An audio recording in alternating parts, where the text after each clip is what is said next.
আসসালামু আলাইকুম রহমতুল্লাহি ওয়া বারাকাতুহু। সম্মানিত দর্শক, শেখ হাসিনার দেশে ফেরার সিদ্ধান্ত ঢাকা এবং দিল্লির মধ্যে নানা রকম জটিলতা তৈরি করেছে।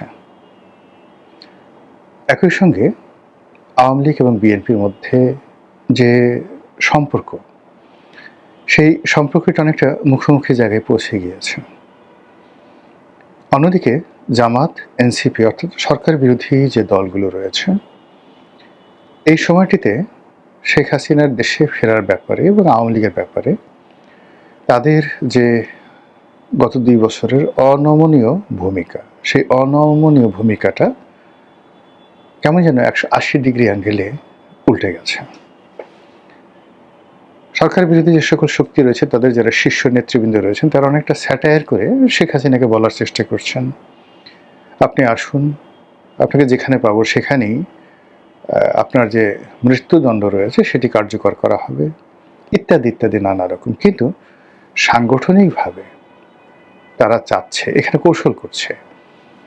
কৌশলটা হলো যে আওয়ামী লীগকে এবার বিএনপি সরাসরি মোকাবেলা করুক। এ কারণে গত ২ বছরে এখানে যে বিষয়গুলো হয়েছে সেটা হলো আওয়ামী লীগের বিরুদ্ধে যত মামলা হয়েছে, মোকদ্দমা হয়েছে, বলতে গেলে তার শতভাগ মামলা মোকদ্দমা করেছে বিএনপির লোকজন, এবং তারা এই কাজগুলো করে যথেষ্ট চাঁদাবাজি করেছে, অর্থবৃত্তের মালিক হয়েছে এবং আওয়ামী লীগের পরিবারকে জিম্মি করে রাজনৈতিক, অর্থনৈতিক, সামাজিক ফায়দা লুট করেছে। আর অন্যদিকে ৩২ নম্বর ভাঙা, তারপর বিভিন্ন জায়গাতে আওয়ামী লীগের লোকদের উপর মব করা, এরকম কিছু ঘটনাকে, যেগুলোকে সাধারণত জামাত এবং এনসিপি বিচ্ছিন্ন ঘটনা বলছে, কিন্তু এইগুলোকে ক্যাপিটালাইজ করে এমনভাবে প্রচার করা হয়েছে যে গত ২ বছরে আওয়ামী লীগের উপর যত অন্যায় হয়েছে, অবিচার হয়েছে, তা আসলে জামাত করেছে, এনসিপি করেছে।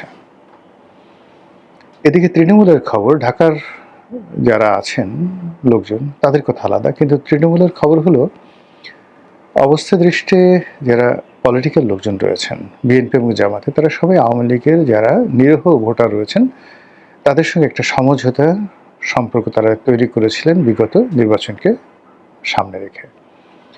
আর এখন বলতে গেলে আওয়ামী লীগের লোকজন তারা তাদের মতো করে বুক ফুলিয়ে চলছেন বিভিন্ন জায়গাতে।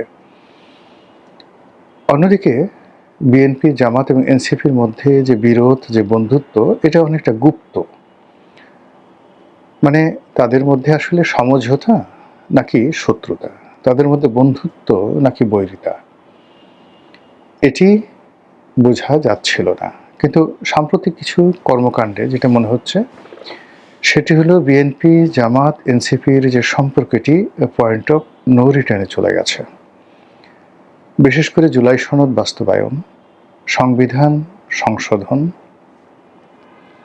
ডক্টর মোহাম্মদ ইউনূসকে রাষ্ট্রপতি পদে বসানো, তারপর আল ইলিয়াস কমিশনের যে সংস্কার প্রস্তাবগুলো ছিল সেগুলো তাদের মতো করে, অর্থাৎ এনসিপি এবং জামাতের মতো করে, ডক্টর ইউনূসের মতো করে সেগুলো বাস্তবায়ন করা, এই কাজগুলো বিএনপি আসলে করতে চাচ্ছে না। দ্বিতীয়ত, ডক্টর মোহাম্মদ ইউনূসের যারা লোকজন ছিলেন তাদের একটা বিরাট অংশ যারা প্রো বিএনপি ছিলেন, বিএনপি তাদেরকে ক্যাপিটালাইজ করে ফেলেছে, তাদেরকে নিয়ে নিয়েছে। এবং এই যে তাদেরকে নিয়ে নেওয়া, এটা জাস্ট বড় উদাহরণ দিলেই বুঝতে পারবেন। যেমন ডক্টর মোহাম্মদ ইউনূসের একেবারে দক্ষিণ হস্ত, যাকে বলা হতো সরকারের মুখপাত্র, বিকল্প উজিরে আজম জনাব শফিকুর রহমান, প্রেস সেক্রেটারি। আপনারা জানেন যে তিনি অতি সম্প্রতি একটি পত্রিকার সম্পাদক হয়েছেন। সেই পত্রিকার মালিক কি আপনারা জানেন? সেই পত্রিকার মালিক হলেন জনাব Gorky, Anis Ahmed Gorky, MGS গ্রুপের মালিক। এবং আনিস আহমেদ গোর্কি জনাব তারেক রহমান সাহেবের সবচেয়ে ঘনিষ্ঠ বন্ধু। মানে তারেক রহমান সাহেবের যে কজন বন্ধু রয়েছেন তাদের মধ্যে অল্প কয়েকজন বন্ধু রয়েছেন, তার মধ্যে সবচেয়ে অভিজাত, ব্লু ব্লাড এবং সবচেয়ে ধনী যে মানুষটি, তিনি হলেন এই আনিস আহমেদ গোর্কি, এমজিএস গ্রুপের মালিক। এই গোর্কির মালিকানাধীন পত্রিকাটি জনাব শফিক তিনি সম্পাদক হিসেবে দায়িত্ব গ্রহণ করেছেন। এবং আপনি দেখেন যেদিন থেকে তিনি এই দায়িত্ব গ্রহণ করেছেন এবং বিএনপি যেদিন থেকে ক্ষমতায় এসছে সেদিন থেকে জনাব শফিক তিনি আগের মতো করেই, অর্থাৎ ইনুস জামানাতে যেভাবে কথা বলেছিলেন ঠিক সেই ভাষাতে তিনি কথা বলছেন। এর বাইরে অন্যান্য যারা আছেন, যারা অনেকটা প্রো বিএনপি ছিলেন অনেক আগের থেকেই, তারাও মোরাললেস কিন্তু বুক ফুলিয়ে ঘোরাফেরা করছেন। আমি কারো নাম বলে বড়ও করতে চাচ্ছি না, ছোট করতে চাচ্ছি না। অন্যদিকে ডক্টর মোহাম্মদ ইউনূসের প্রতি জামাত এবং এনসিপি তাদের যে একেবারে দ্বিধাহীন সমর্থন ছিল, অন্ধের মতো তাদের বিশ্বাস ছিল, ঠিক সেই বিশ্বাসের মূল্যের যে জায়গাটি, সেই জায়গাটিতে এখন জামাত এবং এনসিপি নিজেদেরকে বেকুব মনে করছে, অসহায় মনে করছে, দুর্বল মনে করছে। রাজনীতিতে যখন এরকম একটা হাহাকার তৈরি হচ্ছে, যারা ক্ষমতা পেয়েছে তাদের এক ধরনের হাহাকার, এবং যারা ক্ষমতা পেয়েছে তারা এখানে তিনটা ভাগে বিভক্ত করে দিয়েছে। ডক্টর মোহাম্মদ ইউনূস জামাত এনসিপির যে সম্পর্ক, সেই সম্পর্কটি ভেঙে গেছে। ইউনূস সাহেবের যে লোকজন ছিল তাদের একটা বিরাট অংশকে নিষ্ক্রিয় করে দেওয়া হয়েছে, অন্য অংশটিকে বিএনপি আপন করে নিয়েছে। আর জামাতের মধ্যে একটা হতাশা, আতঙ্ক এবং ভয় ঢুকিয়ে দেওয়া হয়েছে। ঠিক এই সময়টিতে যখন শেখ হাসিনা বললেন যে আমি বাংলাদেশে আসছি এবং ডিসেম্বর মাসে আসছি, তখন সঙ্গত কারণে যেহেতু এখানে আলটিমেটলি একটা বিভেদ তৈরি হয়ে গিয়েছিল এবং এই বিভেদটা আর জোড়া লাগানোর কোনো স্কোপ আগামীতে নেই। তো সেই অর্থে সরকার, বিএনপির যারা সহযোদ্ধা রয়েছেন তাদের সাথে যমুনাতে বৈঠক করেছেন, খাওয়া দাওয়া করেছেন, আনাকুম জানাকুম সালাম আলাইকুম এরকম কথাবার্তা শেখানো হয়েছে।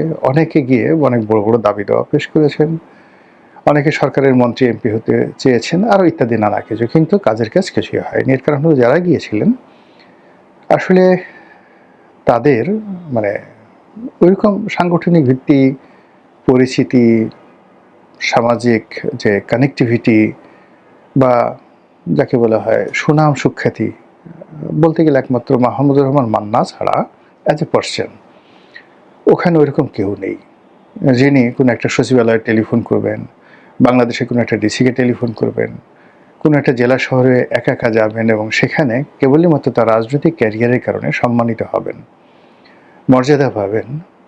কেউ তাদেরকে ভুয়া ভুয়া বলবে না, কেউ তাদেরকে অমুক চোর বলবে না, অমুক মানে তাদের এখন দেখেন যে এই সরকারের সাথে বন্ধুত্বের বেশে তাদের কাছাকাছি আছে বা কাছাকাছি বাইরে চলে গেছে, এরকম প্রায় সবারই এক একটা উপাধি আছে, বিভিন্ন রকম বাজে বাজে উপাধি আছে।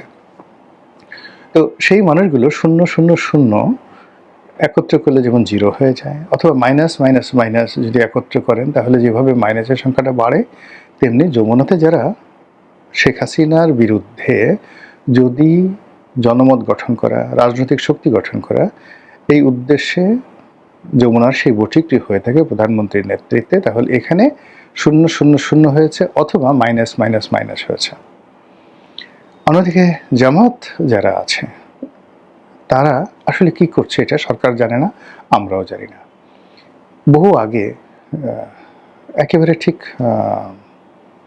2024 সনের দিকে আমার কাছে মনে হয়েছিল যে আগামীতে যে রাজনৈতিক মিত্রতা হবে, সেই মিত্রতা হবে জামাতের সঙ্গে আওয়ামী লীগের। আবার বিশ্বাস করেন এই কথাগুলো আমি এই ইউটিউবে বহুবার বলেছি।